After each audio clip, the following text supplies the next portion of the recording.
শীতের সকালে এরকম ঝাল ঝাল চাপড়ি পিঠা সবাই পছন্দ করে। আসসালামু আলাইকুম, আমি বাদন ব্লগ চলে আসলাম আপনার সাথে একটা শীতের সকালে ঝাল পিঠা রেসিপি শেয়ার করতে। রেসিপিটা ভালো লাগলে আমার পেজে একটা ফলো দিয়ে বসে সাথে থাকবেন। তো একদম ঝাল ঝাল করে আজকে পিঠাটা আমি বানাবো। এটা হচ্ছে চাপড়ি পিঠা, ঢাকাইয়ারা বেশি খাই আমাদের চট্টগ্রামের চেয়ে। তো চাপড়ি পিঠা বানানোর জন্য আমার কাছে কোনো চালের গুঁড়া ছিল না আজকে একদম। তো সেজন্য আমি নিয়েছি চাল, আর চালগুলো আগে থেকে ভিজা দিয়ে রাখি নাই, সেজন্য ইনস্ট্যান্ট চাল আমি একদম দেখেন চাল ভিজিয়ে একদম গরম পানিতে একটু ভাপে দিয়েছি। তো চালটা যখন গরম পানিতে একটু ভাপা হয়ে গেছে, তো জাল করে নিয়েছি। চালগুলো একটু হালকা বেপে চালগুলো একটু নরম হয়ে গেছে, যেহেতু ইনস্ট্যান্ট চালের গুঁড়া ছিল না, খেতে ইচ্ছে করছিল। চালগুলো একটু ঢাকনা দিয়ে রেখে দিয়েছি 5 মিনিট। 5 মিনিট পরে চালগুলো ধুয়ে সুন্দর করে পানি ঝরিয়ে আবারও ব্লেন্ডার জারে আমি ব্লেন্ড করে নিচ্ছি দেখেন পানি দিয়ে। তো এভাবে আপনারা চালের গুঁড়ো না থাকলে আর চাল যদি ভিজান না দেন আগে থেকে, ইনস্ট্যান্ট আপনাদের হাতে যদি চালের গুঁড়ো না থাকে আপনারা চাল এভাবে ভাপে নিয়ে ব্লেন্ড করে নেবেন। দেখেন আমি ব্লেন্ড করে নিয়েছি, চালগুলো একদম মিহি হয়েছে। আমি এভাবে ইনস্ট্যান্ট, আমি সবসময় এরকম চালের গুঁড়া যখন না থাকে, আমি থাকে না এরকম চালগুলো ভাপিয়ে আমি চালগুলো ব্লেন্ড করে নিয়েছি। চালগুলো ব্লেন্ড করে মিহি করে নিয়েছি। এ পর্যায়ে দিয়েছি চালের গুঁড়ার উপর কী দিয়েছি, ধনিয়া পাতা, কাঁচামরিচ দিয়েছি। আর এখানে আমি কিছু মশলা ব্যবহার করব, সাথে দিয়েছি লবণ তো অবশ্যই তো হবে। আর দিয়েছি এখানে হলুদের গুঁড়া, আর সামান্য পরিমাণ আমি দেবো এখানে মশলার গুঁড়া, গরম মশলার গুঁড়া।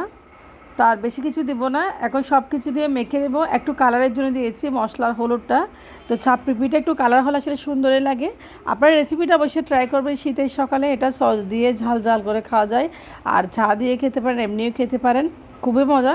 আমি হাত দিয়ে একদম মেখে নিয়েছি। তো এখন দেখেন প্রিপারেশন নিয়ে নিয়েছি বানানোর জন্য। এখন এই পর্যায়ে আমি একটা ডিম ভেঙে দিব। তো ডিমটা দিলে আসলে এই চাপড়ি পিঠা খেতে খুবই মজা হয়। অবশ্যই একটা ডিম ব্যবহার করবেন। তো আমি একটা ডিম দিয়ে ভালোভাবে খুন্তি দিয়ে ডিমটা মিশিয়ে নিচ্ছি। তো চাপড়ি পিঠা আসলে খেতে যেমন দেখতেও সেমন সুন্দর লাগে, অনেক সুন্দর লাগে, মুচমুচে হয়। তো অনেকে ডালের গুঁড়া দেয়, আমি আজকে শুধু চাল বাটা দিয়েছি।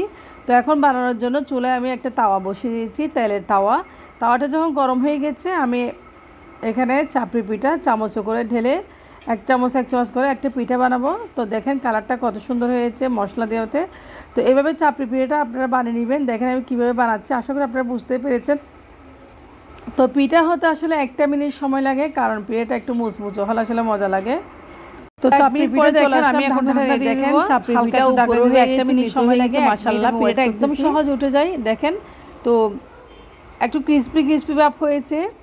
আমি দুই পাশে উল্টে পাল্টে চাপড়ি পিঠা ভেজে নিই, আমার কাছে খুব বেশি ভালো লাগে।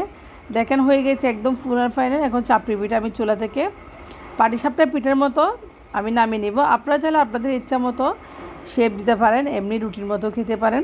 তো আমি এভাবে নিচ্ছি। তো সবগুলো চাপড়ি পিঠা আমি এভাবে বানিয়ে নেব স্টেপ বাই স্টেপ।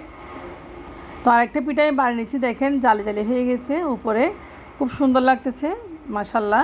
তো চাপড়ি পিঠাগুলো আমি সবগুলো বানিয়ে নিয়েছি। তো এখন আপনার সাথে শেয়ার করব পিঠাগুলো কী অবস্থা হয়েছে। দেখেন কত সুন্দর পিঠার কালারটা যেমন হয়েছে, খেতেও তেমন।